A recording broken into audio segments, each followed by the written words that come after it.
Shalom, boa noite a todos. Sejam todos muito bem-vindos a mais um culto da Igreja Apostólica Atitude Real. Essa igreja que ama você, essa igreja que ama você que está aí assistindo o culto agora, talvez numa TV, ou talvez até mesmo num celular pequenininho.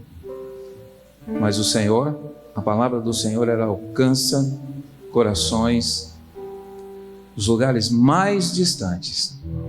E vocês todos que estão aqui são responsáveis também, co-participantes dessa graça maravilhosa em que nós estamos levando a palavra de Deus também aos lugares mais distantes. Amém? E chegamos ao final de mais um ano.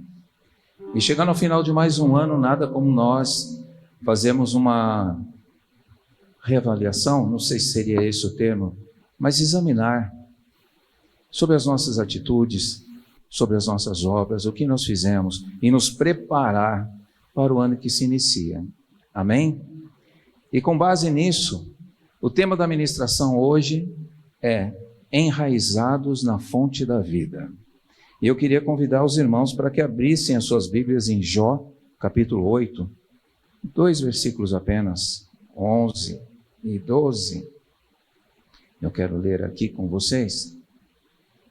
Jó 8, versículo 11.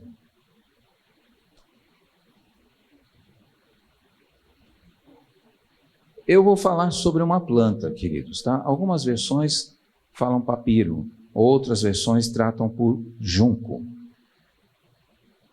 Aqui é uma planta, tá? Então diz assim a palavra do Senhor: poderá o papiro crescer senão no pântano? Poderá o junco florescer sem água? O seguinte, mal cresce e antes de ser colhido, seca-se mais depressa que qualquer grama. Amém? Podem sentar.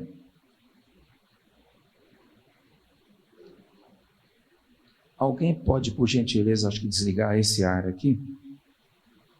Que está um frio congelante aqui. Deixa só aquele de lá.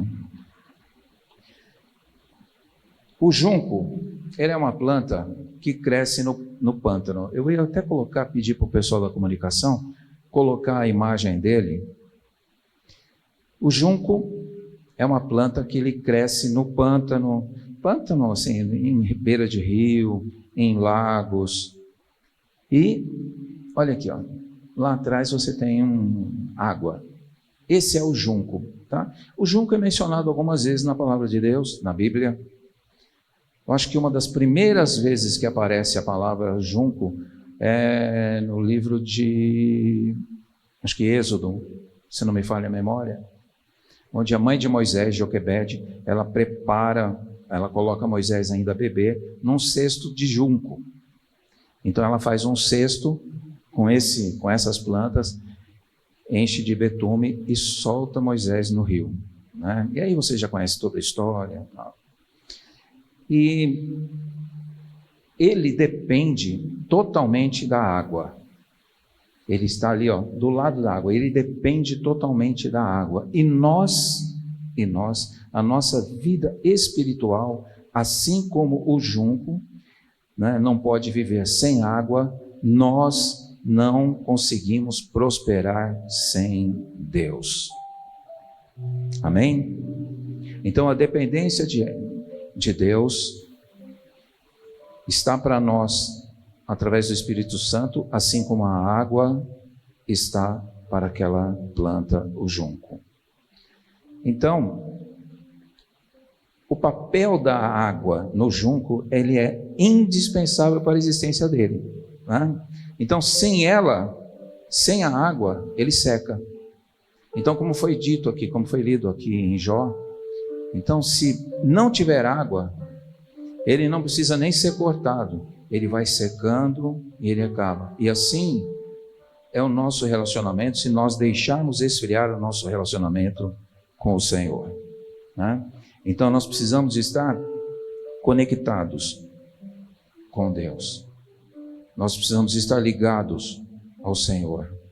E essa ligação ao Senhor, né, a fonte, porque o Senhor é a fonte. Como que você se conecta com a fonte? Parece meio engraçado eu ministrar aqui, porque eu estou ministrando para pessoas que eu imagino estão sempre ligadas ao Senhor. Mas é bom a gente sempre nós reforçarmos a ideia da importância de estarmos conectados ao Senhor, porque muitas são as coisas que acontecem no decorrer do nosso dia, que acontecem às vezes no decorrer do nosso trabalho, nas coisas que nós estamos fazendo, e nós, sem querer, nós vamos nos distanciando desse relacionamento. E esse relacionamento, ele se dá de 3 formas. A oração, né? Eu imagino que todos aqui devem ter uma vida de oração diária, nem que seja 1 minutinho por dia, 2 minutinhos, né? Através de que mais? Da leitura da palavra, oração, leitura da palavra e comunhão com o Espírito Santo. Essas 3 coisas são importantíssimas para que você se mantenha conectado com o Senhor, porque Jesus é a fonte de vida. Jesus é a fonte de vida. E lá em João 7, 37 e 38, Jesus mesmo lhe declara: quem crer em mim... Gente, será que pode baixar um pouquinho o volume? Que está dando ou baixa o retorno? João 7, 37 e 38, o próprio Jesus ele vai dizer assim, ó: quem crer em mim, como diz a Escritura, do seu interior fluirão rios de água viva. Então, Jesus é a única fonte que vai te fazer, que vai te dar o sustento para uma vida verdadeiramente espiritual. Tem uma outra versão, tá? Que ela vai dizer assim, ó: quem crê em mim, tá? Quem crê em mim. Tem uma outra versão, e essa versão eu estou lendo aqui, porque ela é um pouquinho difícil, foi um presente que eu recebi do nosso querido irmão Jonathan, que está ali sentadinho, né? E na tradução do hebraico, traz uma palavra, talvez algumas outras versões vão trazer, mas ele diz assim, ó: quem deposita a confiança em mim. O Senhor Jesus está dizendo assim, ó, quem deposita. Agora vai uma explicação assim, algo para quem gosta de, por exemplo, aplicação financeira. Você só vai aplicar algo em uma coisa que você tem certeza que vai te gerar, vai te dar algum lucro. E essa tradução que está aqui, isso aqui está dizendo assim, ó, quem deposita a confiança. O Senhor está dizendo assim, olha, aquele que deposita a confiança em mim é aquele que verdadeiramente sabe do que eu sou capaz de fazer na vida dele. É uma coisa que está muito acima, às vezes, daquilo que você pensa, que às vezes nós pensamos de uma forma muito rasa, uma forma muito superficial, mas depositar a confiança em Jesus é você dizer para ele assim, Senhor, ó, independente daquilo que está acontecendo na minha vida, a minha fé, ela está depositada no Senhor, porque eu sei quem o Senhor é. Essa é a ideia. E, por outro lado, nós temos consequências. O que acontece com a vida do crente, do cristão, quando ele não tem essa conexão com o Senhor? Quando falta essa conexão, aquele junco, fazendo uma comparação, o junco fica seco, quando ele não tem água. Quando você não está abastecido com essa conexão com o Senhor, você começa a secar. E essa secura que vem, você nem percebe. Um junco seco, se puderem colocar aqui, a aparência dele é muito interessante, porque ele fica de pé por um tempo e ele vai secando. Por quê? Porque não tem mais a água que alimenta ele, que dá forças para ele. E assim é o nosso relacionamento com o Senhor. Quando você vai deixando de ter essa intimidade com o Senhor, você vai secando por dentro. As coisas vão se apagando na sua vida. E não é fácil, sabe? E é engraçado porque não é fácil de perceber isso. Nós achamos que estamos conectados com Deus, mas na verdade não há essa ligação com o Senhor. Então, a vida, ela vai se tornando o quê? Fútil, inútil, medíocre, sem prosperidade. E nós estamos achando que tudo está caminhando bem, que tudo está indo maravilhosamente bem, mas na verdade não está. Não está.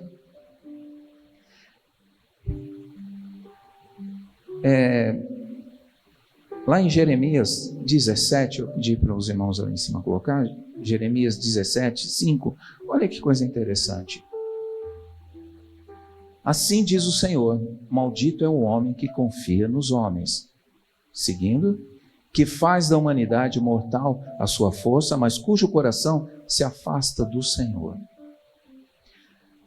Quando que você tem aquela coisa assim que você percebe que você está se distanciando do Senhor? Vão acontecendo coisas do tipo assim, ó.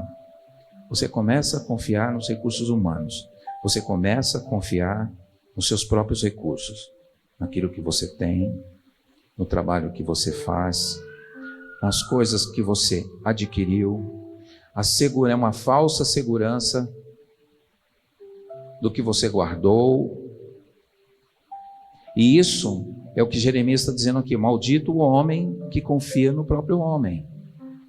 Porque a nossa confiança não pode estar assim, olha, em recursos, status, mas é como crescer fora do brejo. Crescer fora de um lugar onde tem água. Tanto é assim que eu queria colocar uma outra imagem aqui de um arbusto no deserto. E eu quero chamar a atenção de vocês como isso é uma coisa muito sutil que acontece e às vezes você não percebe. Você acha que está tendo um relacionamento com Deus e na verdade você não está. Olha aqui, ó. Isso aqui é real, tá? Isso aqui é o deserto. Não sei que parte do deserto, mas é um deserto. Vocês estão vendo que tem um arbusto ali, não tem? Ele está morto? Não, ele não está morto, ele está vivo. Mas como que ele está? Olha, ele tem folhas, ele está verde, mas ele está no meio do deserto. Assim é o nosso relacionamento com o Senhor, quando nós começamos a dar mais valor para as coisas terrenas. Nós achamos que tudo está bom. Nós achamos que tudo está caminhando. No entanto, nós estamos sozinhos. Nós estamos sem ninguém do nosso lado, mas estamos confiando na nossa própria força. Né? É como aquela igreja de Laodiceia, onde Jesus ele dá uma sentença ali. Ele fala, olha, você é pobre, nu, cego. E eles eram o quê? Materialmente falando, eles eram ricos. Laodiceia era uma cidade tão rica, mas tão rica, que teve um terremoto lá tão violento, mas tão violento, que destruiu quase tudo. E o imperador de Roma, porque ela também estava sob o domínio do Império Romano, ele ofereceu ajuda. E o pessoal de Laodiceia falou assim, não, nós não precisamos de ajuda. Eles se levantaram com as próprias forças. E olha a sentença que Jesus dá para aquela igreja.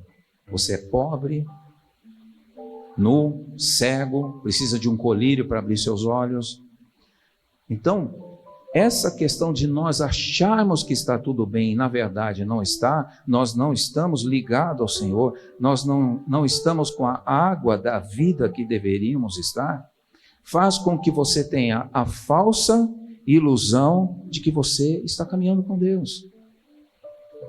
E isso é uma coisa que o diabo, ele coloca na cabeça do crente, do cristão, para dizer a ele, está tudo bem, fica tranquilo, está tudo bem, tudo está caminhando. Mas, no entanto, você não percebe que não está prosperando. Porque a verdadeira prosperidade do cristão, ela está no Senhor.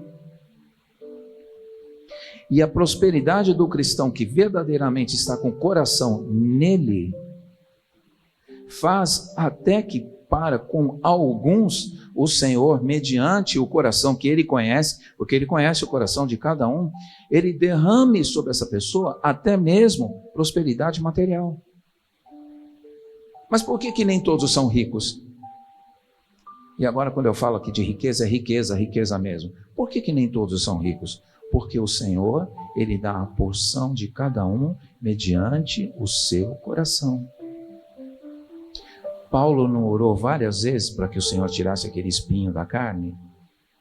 Ele orou 3 vezes, não foi? Na terceira vez o Senhor respondeu para ele: Paulo, a minha graça te basta. E Paulo entendeu. Por que Paulo entendeu?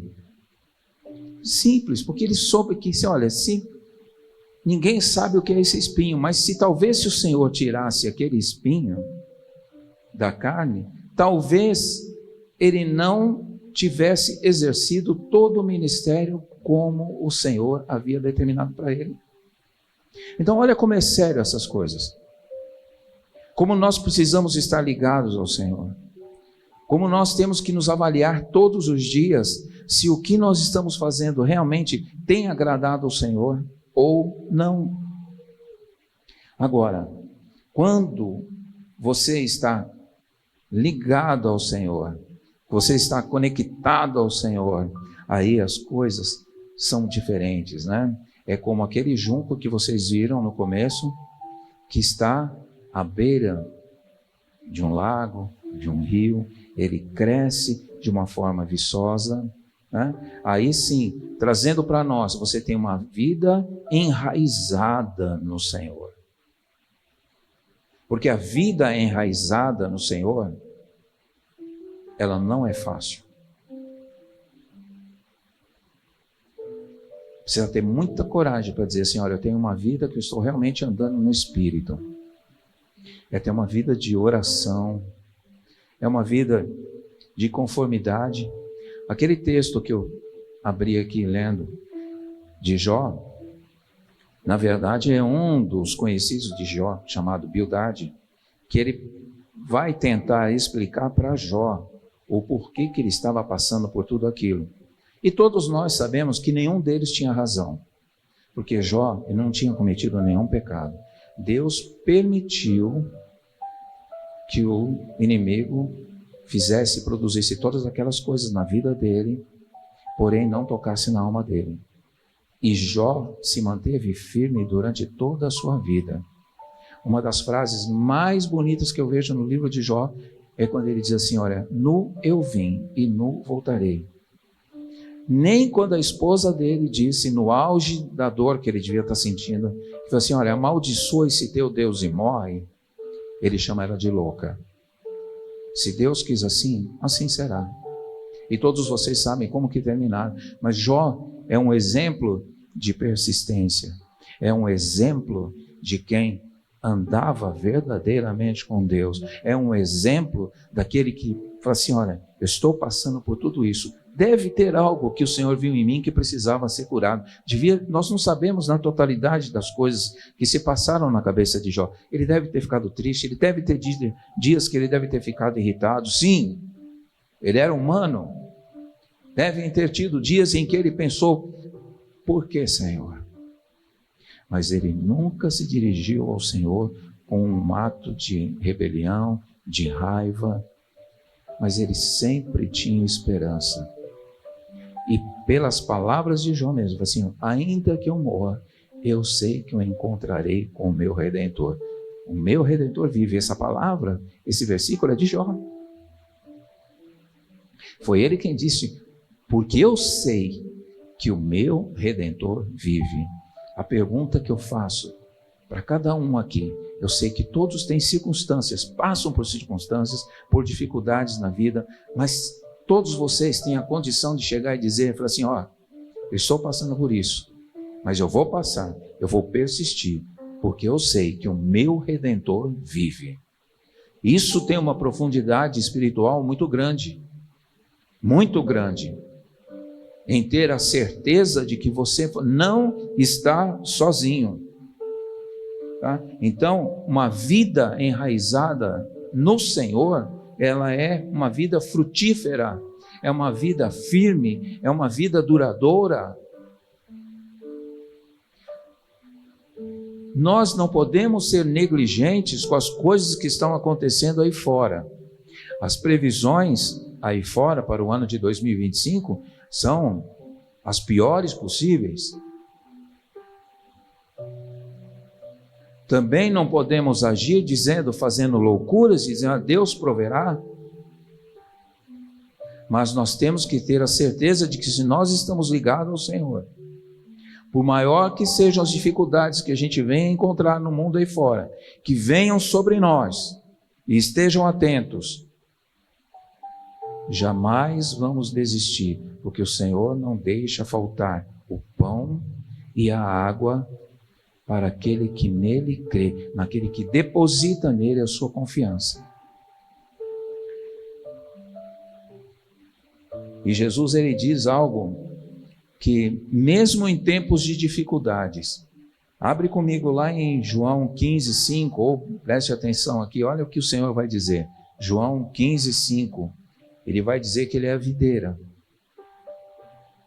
Eu sou a videira e vocês os ramos. Se alguém permanecer em mim e eu permanecer nele, esse dará muito fruto, pois sem mim vocês não podem fazer nada. O que significa, meu querido, minha querida?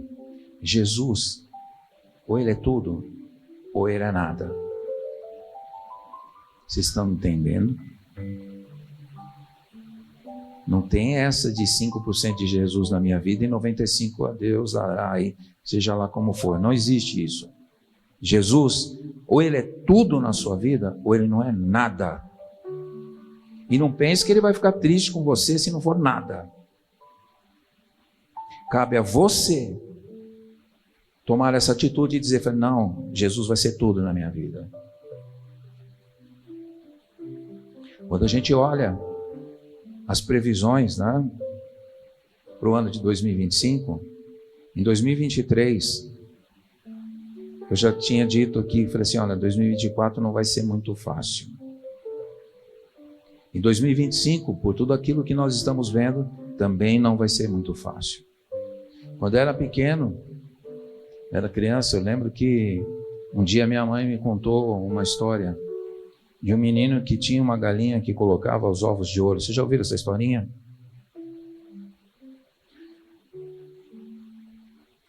Quem avisa, amigo é. Cuidado para vocês não comerem a galinha que põe os ovos de ouro. Vamos agir com mais prudência nesse ano que está se começando. Vamos prestar bastante atenção nas coisas que são faladas. Vamos aprender a discernir um pouquinho mais do que é mentira do que é verdade. Vamos aprender a olhar um pouquinho para as coisas e não acreditar na primeira coisa que aparece diante da tua frente, de ilusões que o inimigo vem querer colocar. Mas a nossa esperança está no Senhor. Por mais difícil que seja o ano que vem, que está chegando, nós não podemos perder a nossa esperança. Nós não podemos deixar de lado, independente daquilo que nós estamos passando, nós não podemos deixar de ter as nossas raízes, a nossa fé, a nossa esperança no Senhor, porque Ele não vai deixar faltar nada. Porque quando a dificuldade vem, a primeira coisa que vem, a primeira coisa, na maioria, espero que não seja isso uma atitude de vocês aqui.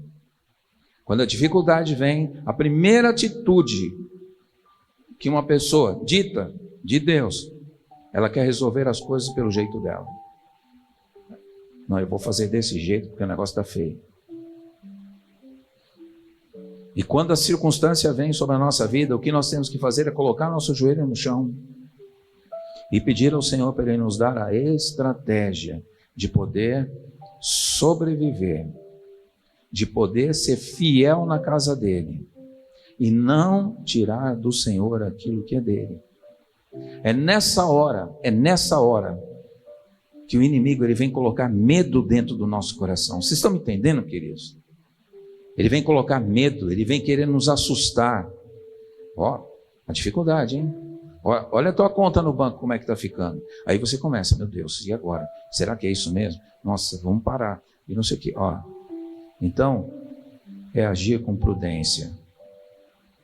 É agir sem aquela coisa de dizer assim, não, Deus proverá. Deus provê? Provê. Mas Deus não provê na loucura humana. Ele quer que nós tenhamos uma vida reta diante dele, que a gente haja com honestidade, com sinceridade de coração, com humildade. Aquele que age dessa forma, não vai faltar nada na sua casa. Então eu quero chamar vocês aqui para uma vida, sabe, vamos fazer um desafio. Eu sei que para homens é muito difícil, para a mulher é mais fácil. A mulher ela se rende mais, a mulher ela está mais diante do altar. Uma mulher se entrega mais.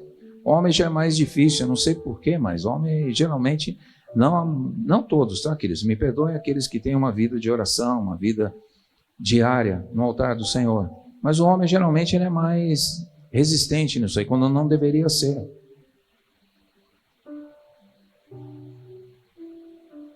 Talvez se você estivesse entrando dentro de um trem que ia ser insuflado com gás e morrido, que você está vendo aquela imagem que você vai ter que entrar ali forçado, talvez nessa hora você se lembre do Senhor. Ou que você está diante de um acidente, algo que vai acontecer. Talvez aí você se lembre.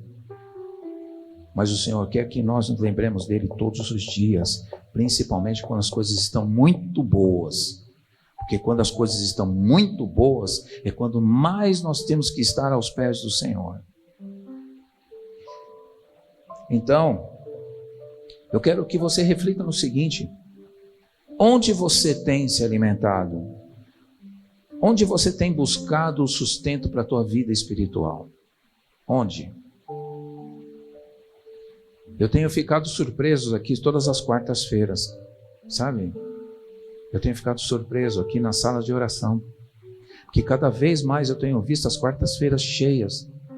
Mas as pessoas que eu vejo aqui são pessoas que que tem uma entrega que eu olho, eu fico assim, Senhor, obrigado, porque são pessoas que verdadeiramente estão se entregando, estão carregadas de problemas, mas estão aqui, estão perseverando.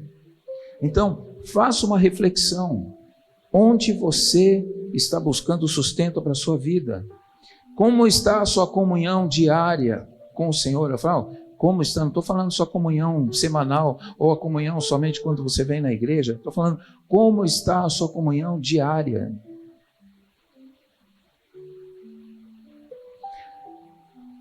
Eu confesso para os irmãos que quando eu saio da minha casa sem pedir a bênção do Senhor sobre a minha vida, o dia não é a mesma coisa.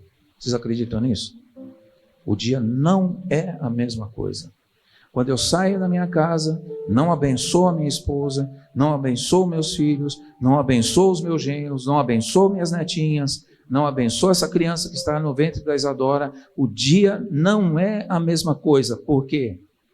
Porque eu estou faltando com a minha parte na família de ser um sacerdote. E quantos homens, às vezes, que estão aqui dentro, tá? Então essa palavra é para você que está aqui dentro, que não tem feito isso, que tem faltado de ser um sacerdote na sua casa. Sabe o que você está fazendo? Agindo dessa forma? Sendo como aquele junco seco. A água foi embora e você ficou lá seco. Aí você está se tornando aquela árvore que está no meio do deserto. Está achando que está bacana, mas você olha à tua volta, não tem nada, só deserto, só areia. Então vamos tomar tenência em certas coisas, porque se nós queremos ver a nossa igreja crescendo, a igreja não começa aqui, a igreja começa na família, sabiam disso? A igreja começa em casa, a igreja começa na família. Se você pertence a uma igreja, Esteja aqui na atitude real, não porque ela te dá uma condição de ostentação, de status, porque eu estou na igreja atitude real. Não, você está na igreja atitude real, porque antes de tudo você é um sacerdote na tua casa. Estou falando para homens aqui, amém? Será que dá para ouvir um amém dos homens? Amém? Vocês me perdoem, queridos, de dar essa chacoalhada, mas nós estamos chegando no final de um ano, onde às vezes eu vejo muitos homens levando a vida que nem, sabe aquela canção do Zeca Pagodinho? Deixa a vida me levar, a vida leva eu. Isso é vida para o sepulcro, isso é uma vida para a morte. Pai que não honra a sua casa, que não honra a esposa, que não honra os filhos, ele vai exigir o quê da sua família mais tarde? Vai exigir o quê? Então chegou a hora dos homens acordarem.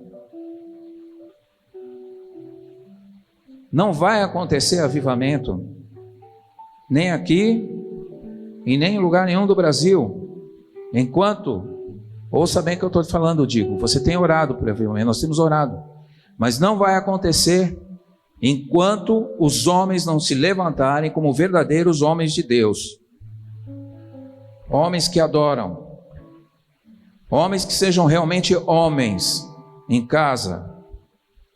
E essa palavra vai para os jovens aqui que vão casar um dia, que querem constituir família.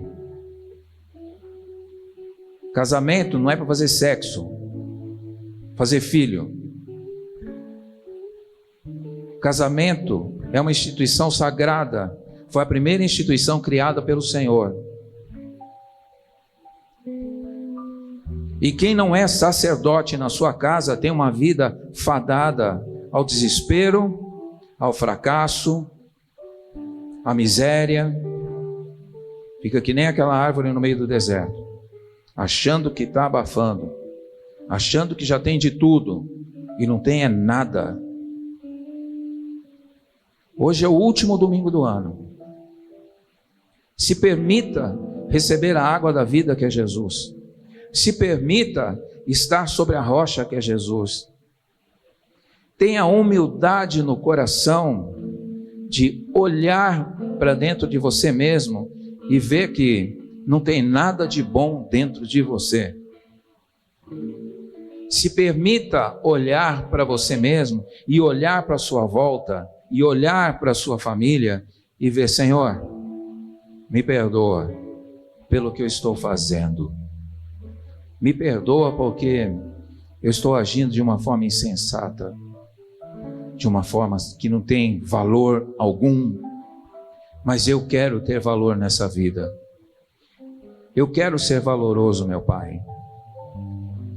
Eu quero poder dizer na minha casa, eu quero poder abençoar a minha esposa, eu quero sair todos os dias e pedir que o Senhor derrame a sua bênção sobre a minha vida para que eu tenha um dia próspero, para que eu tenha uma vida no altar. Esse é o último culto de domingo do ano. É um momento de reflexão. É um momento em que nós vamos nos preparar para esse ano que está chegando. É um momento de mudança. É um momento de ressurreição. Senhor, eu quero me levantar mais uma vez. Mas dessa vez, Pai, eu quero me levantar como um sacerdote. Eu quero me levantar como um homem de Deus. Valorizar a esposa que eu tenho em casa. Valorizar meus filhos. Levar meus filhos, ter meus filhos para uma vida de altar, uma vida de adoração.